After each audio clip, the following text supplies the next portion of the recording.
Bayangkan, kau kerja separuh mati 3 tahun, ikat perut nak simpan RM20,000. Tapi semua tu lebur dalam masa 2 jam kat kaunter kecemasan hospital. Adil ke? Zul ingat simpanan RM20,000 tu dah cukup besar. Tapi bila dia terlibat kemalangan dan hospital minta deposit RM15,000 untuk pembedahan segera, Zul terduduk.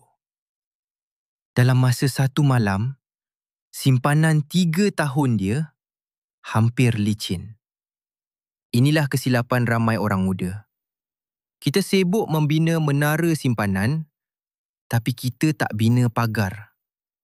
Bila musibah datang, kita terpaksa rompak duit masa depan kita sendiri semata-mata nak terus hidup.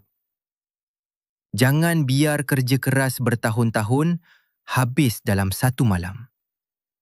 Follow, like dan share MIF Intel. Nantikan part 2 untuk tahu apa pagar yang Zul patut ada.